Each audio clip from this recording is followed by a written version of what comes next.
Bonjour, je vais vous présenter ici comment on peut réaliser des cumuls de mesures en spectrométrie gamma et l'impact, l'évolution sur les seuils de décision.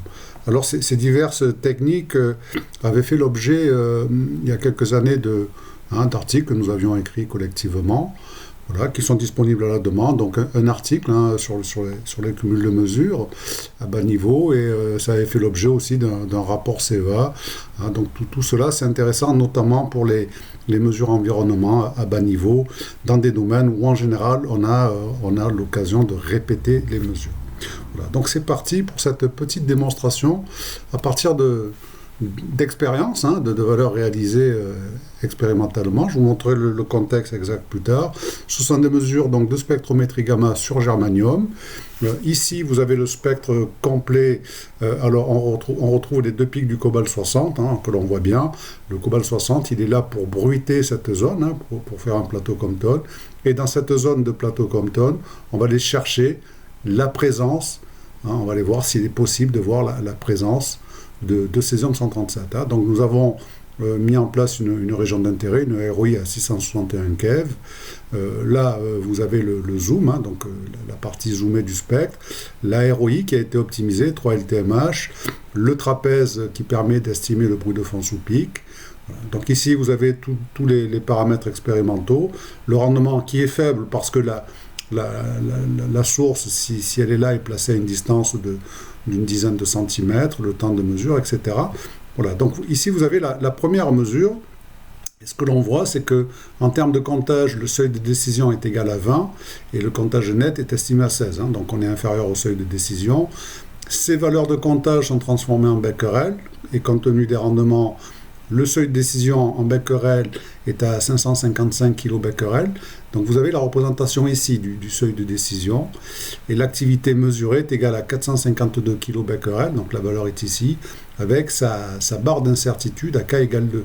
D'accord ? Donc vous avez 452 kBq plus ou moins 590, ce qui fait effectivement une incertitude relative de 131%. Donc voici le résultat de la mesure.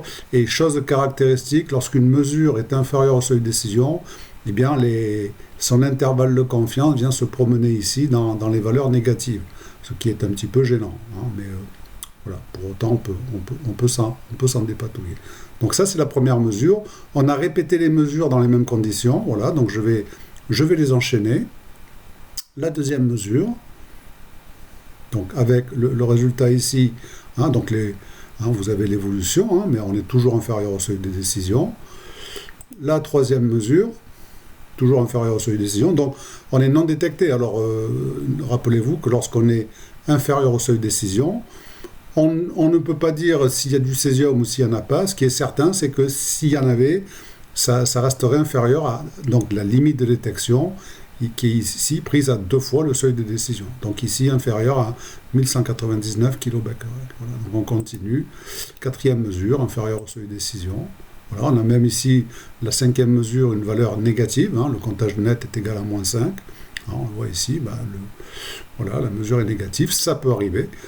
Faut pour autant ne pas jeter la mesure par la fenêtre. Vous voyez, on reste tout le temps inférieur au seuil de décision. On va continuer, 6e mesure, 7e mesure, 8e, 9e mesure et 10e mesure, qui a failli émerger. Mais on a donc 10 mesures, 10 mesures qui nous donnent un résultat inférieur au seuil de décision.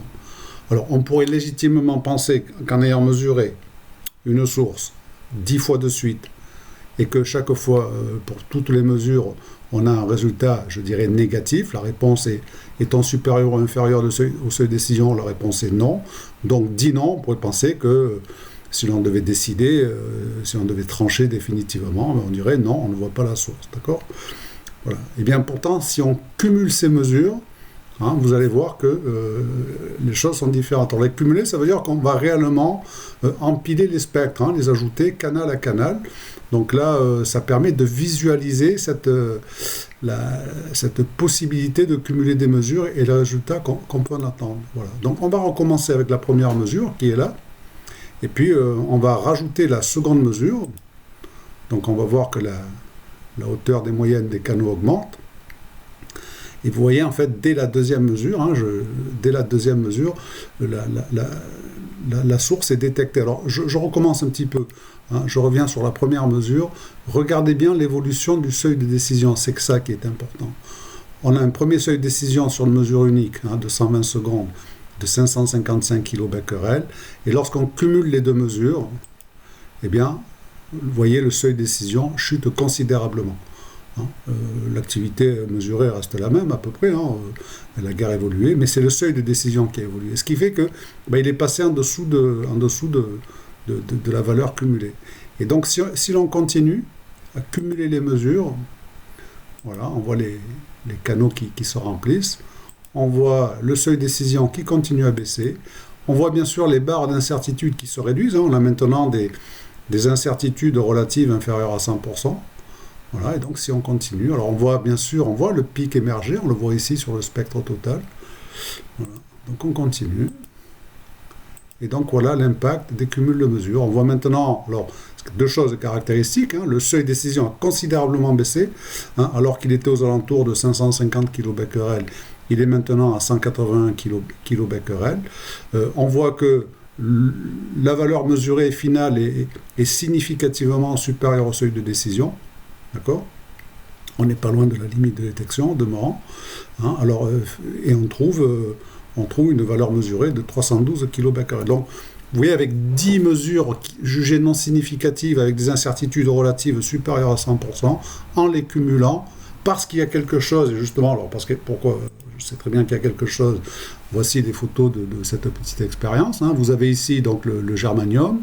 En bleu, c'était la source de cobalt 60 qui était au contact pour bruiter suffisamment cette région-là avec l'effet Compton, et vous aviez à une dizaine de centimètres, vous aviez ici une source étalon de césium-137. D'accord ? Voilà. Alors, elle était éloignée parce que sinon elle serait sortie en une seconde, si on l'avait mis elle-même au contact, donc on a un rendement très faible. Bon, voilà. Ce qui est important, c'est qu'on savait que la source était là, il y avait quelque chose, et ça a fini par émerger. Alors ça, c'est quelque chose que je dis souvent, à ne pas oublier. S'il y a quelque chose, ça finira par sortir du bruit de fond, ça finira par émerger. Au bout de 100 secondes, au bout de 3 heures de comptage, une journée, 15 jours, peu importe, mais ça sortira. Et donc, vous voyez, la valeur mesurée est bonne, on a une activité mesurée de 312 kBq, c'est une source étalon, bien entendu, qui faisait à cette date-là 327 kBq.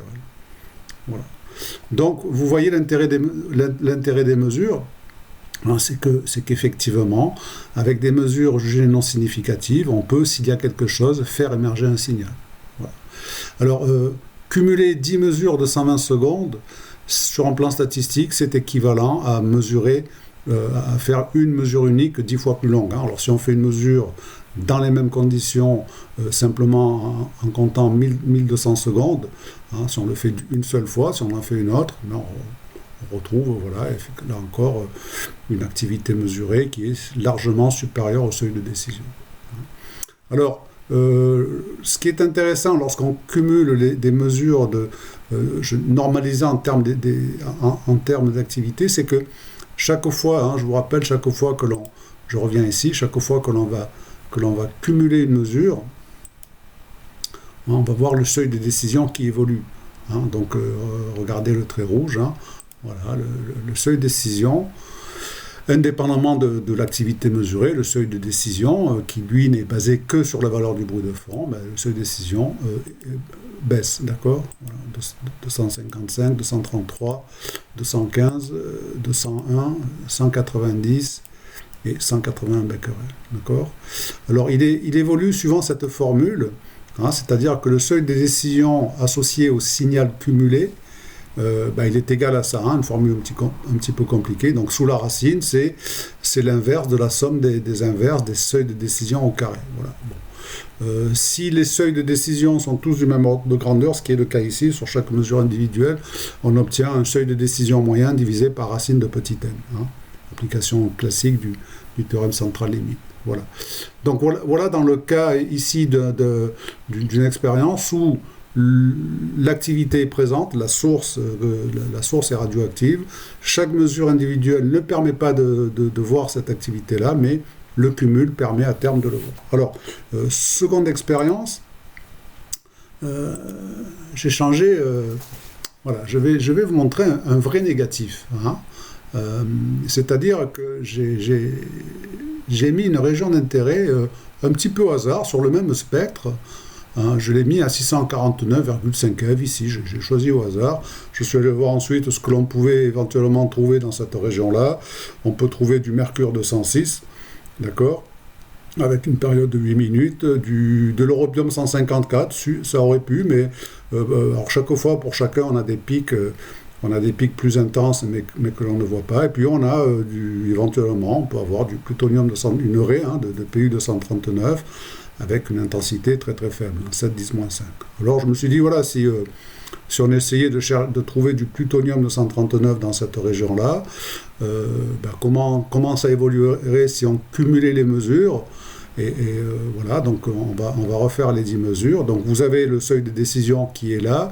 Vous voyez la première mesure qui est négative, hein, un comptage net à moins 11. Et si on empile les mesures, hein, si on les répète, la deuxième mesure, voilà, elle est là, hein, proche de 0.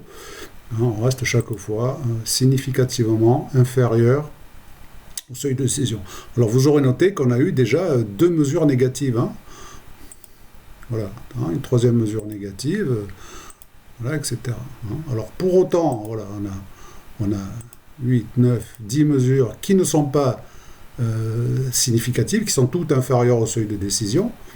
Hein. Donc là, si on devait décider à la fin, on dirait que pour chaque mesure, l'activité est inférieure à 1,4 10 puissance 3 gigabecquerel.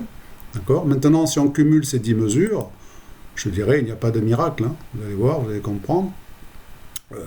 Comprenez qu'il n'y a pas de plutonium 239, mais vous allez voir, je vais faire du plutonium 239 administratif. Voilà, donc c'est parti. Ah non, c'est pas ici, autant pour moi. Là, je les cumule, c'est l'expérience suivante. Je les cumule. Alors, on voit toujours le même effet, le seuil de décision qui baisse, et puis l'activité qui converge vers une activité estimée avec une incertitude plus faible. Hein, mais pour l'instant, on est assez proche de 0. Voilà. 10e mesure. Hein. On est toujours en ayant cumulé ces 10 mesures, on ne voit pas de raie du plutonium 239 qui émerge. L'intérêt, c'est qu'on a baissé le seuil de décision.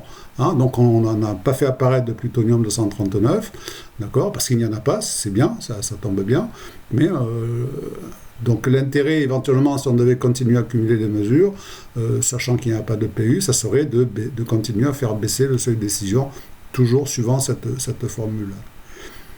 Troisième expérience, j'avais réalisé ici, dans ces conditions-là, plusieurs séries de 10 mesures, d'accord, en changeant les rendements, changeant les distances d'ailleurs, mais on a le droit de les cumuler. Alors, je vous montre la troisième expérience. En fait, je vais prendre sur